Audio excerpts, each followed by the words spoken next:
Hey y'all, today we have Tiffany with Bright Black Candles. Hey Tiffany. Hey y'all.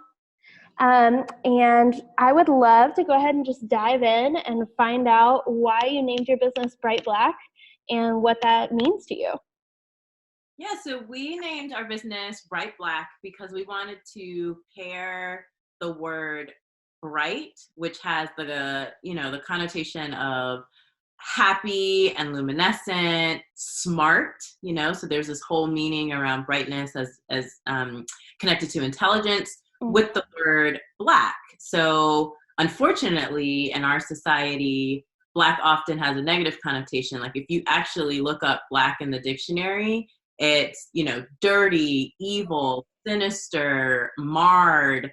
And so that doesn't match my lived experience of Blackness as an identity, and it doesn't match the lived experience of so many people that I know. So I wanted to pair those two words together because, in fact, my experience of Blackness is very bright. It's very happy. It's full of joy. It's full of pride. And I thought it would be a good way to start a conversation around the complexity of Blackness, not only in the United States, but actually around the world. That's amazing. I love it. I love the pairing of the two words. And like when I first saw your business, it struck me. It's like, yes, like that's amazing. And y'all just launched in 2019, right? How long has it been? Yeah, so we technically incorporated the business in, I think, March of 2019, but kind of went into selling actual candles in September and got a website in November. So yeah, it's very, very, very new. I love it. And you were able to create a lot of launch hype. Like there were a lot of people very excited about your launch. How did you do that? Did you have any specific strategies, or was it totally organic that people got so excited about your candles? We're still kind of trying to figure out. I saw something where someone said, you become an entrepreneur the first time that a stranger buys something from you. And I very vividly remember there was a coffee shop that opened in Durham, North Carolina. And we went to the opening of it, and my husband and co-owner and co-founder struck up a conversation with that owner of the coffee shop, and the candles came up, and he's like, oh, hey, you guys should totally do a pop-up at our coffee shop. And we're like, oh, no, we're not ready. And he's like, do you have any candles? And we're like, yeah. And he's like, you can do a pop-up. And we did. And we were like, someone bought the candle, and we were like, we can't even believe that someone bought the candle. So all of this to say, to answer your question, I think people really align with the mission. I think people are really taken by the mission. People like the product, the look and feel. We went very kind of straightforward, minimalist, beautiful. I think the packaging is very beautiful. So I think that's striking. And everything has been just either organic interactions at markets or, in stores, and Instagram. Social media gets a bad rap, but it is an enabler for lots of small businesses, particularly small businesses that don't have seed funding or capital to get the word out. And I think if you're honest and open, both about the process and about the product or service, that people really resonate with the story. And so I think that's how we've been able to do it. Awesome. Yeah, I love what you said about you become an entrepreneur when a stranger buys your stuff, because I feel like every maker has that moment where suddenly they got an online order from someone that they have never met and don't recognize their name, and you're like, oh my gosh, someone cares about my thing. So that's cool. So why did you decide to use candles as your medium for telling these stories about Blackness? Like, was it that you loved making candles and then you created the business around it? Or did you have the business idea and you were like, no, it would be great candles? How did it happen to come together? Because the candles smell amazing. And I think people have a strong reaction when they smell the candles and then read your information. At least at Freehand they do.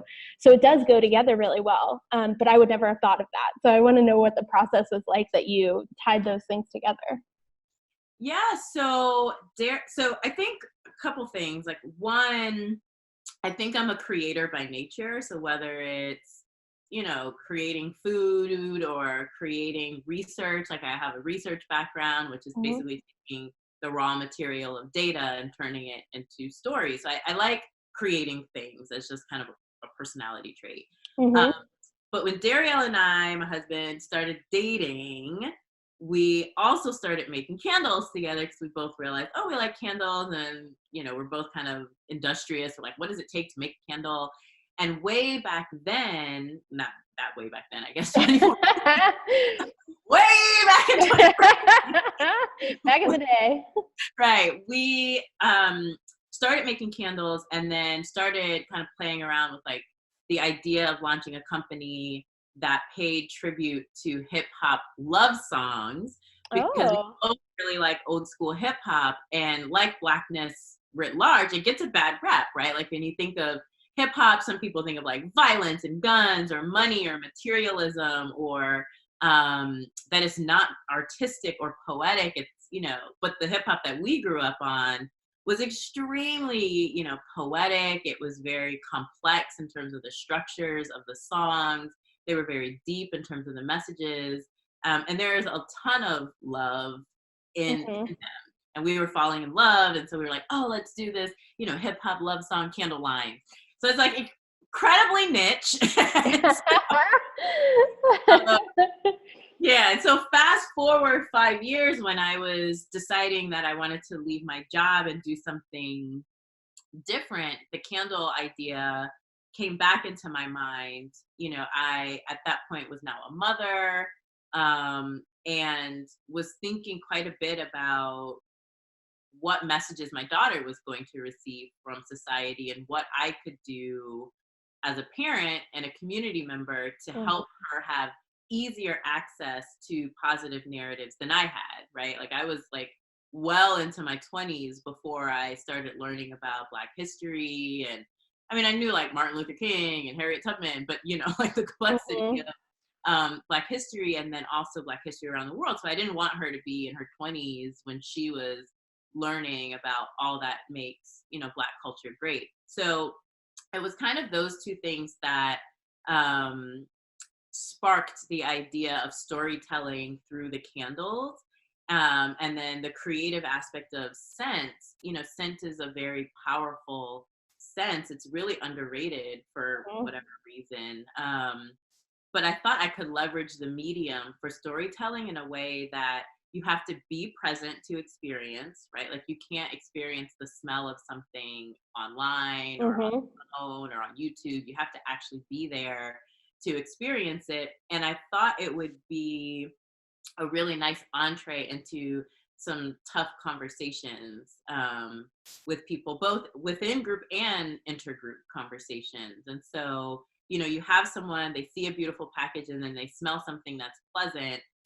The guard is down, people are open, people are in a positive space, and then you can have some, really great conversation around it. So that's kind of why candles, I mean, also symbolically, candles have played a really important part in human history, right? They're one of the earliest sources of light, man-made light. They provide warmth. They're a symbol of celebration and solidarity. And so I thought just the medium of a candle coupled with the medium of scent would be a really nice platform for storytelling. Cool. I love it. You are a family business. So I end up interacting with you a lot, but I know that there's a lot going on behind the scenes with your whole family being involved. What's that been like? Is it challenging? Is it fun? Is it both? How would you summarize being a family business? It's really, really, really challenging. Yeah. There's being a working mom, which is, I know there's like tons of articles around that, which is just hard. It's hard in a way that I could have never imagined. There's being a partner, and maintaining space for our partnership over and above the business. Mm-hmm. There's being a family business that's home-based, where there's no separation between, Mm-hmm. you know, our studio and our accounting department and our fulfillment department, and you know, right, like they're all in the same space. Yep. Is very challenging as well. So on the flip side, it does afford me the opportunity for more flexibility to Mm-hmm. be the type of family member that and community member that I want. And everyone's hands are involved. So, you know, even Elena, our 2-year-old, like when a shipment comes in of little tea light containers, she's like helping us unpack them, or and actually Dariel, my husband, is the lead on production. So most of the candles that people actually smell, he's touched, poured, you know, perfected in every way. So yeah, challenging, Awesome. gratifying. What do you think your biggest struggle has been as you've launched and grown in such a short amount of time? Yeah, I think the biggest struggle for me, okay, I'm going to answer that twofold, but succinct. Prior to fully launching, I think the biggest challenge was getting over my ego. So, you know, having education and held certain types of jobs, your sense of self can become narrow, right? And that's all you are, or that's where your value is derived. And despite a very strong desire to start Bright Black, it's completely different than what I was doing before, which was, you know, research and the government. Mm-hmm. And so getting over that hump of like, am I seriously going to quote unquote just make candles now Yep. was a big hurdle. And even now, as you know, prior to that I was in academia, I had friends getting tenure. I have people in the government, like one of my best friends from my previous team is going to Madagascar tomorrow to work with the UN. And so I have people experiencing things, and it's a reminder of my previous, you know, role. I have to keep reminding myself that I chose this, and I want to do it, and it's really fun, and I think it will also be really impactful. And at the end of the day, I'm most interested and most motivated by positive impact on people's lives. So that's been one big challenge. I think the other huge challenge is bootstrapping a business. So literally, we make a candle, sell a candle, the money goes into making another candle. And at some point, you know, I know this is a very fragile moment in the business. At some point, we're hoping to both have the scale and the systems in place to manage scale, such that that fragile period becomes, you know, we're less vulnerable in terms of the finance part. So. Yeah, I think a lot of makers will resonate with both parts of those struggles. It's yeah, it can be really challenging too when people on the outside have opinions about what you're doing. I don't know if you've experienced that, but like you're going to leave your really good XYZ job to quote unquote just do this maker business that you're incredibly passionate about. So yeah, that can be a huge struggle, and I'm glad that you made that leap, because I love your candles so much, and y'all who are watching this, you should absolutely, if you get a chance, smell the candles. I mean, you'll see if you look at them online, they're beautiful, but once you get the chance to smell them, it's game over. So if you're in Durham, y'all go to a lot of markets in Durham, right? We go to a lot of markets in Durham. Over the holidays, it was almost all. We did one, I think, we did one or two in Raleigh. Yeah, we did 2 in Raleigh. But now we're starting to branch out. Like I just went to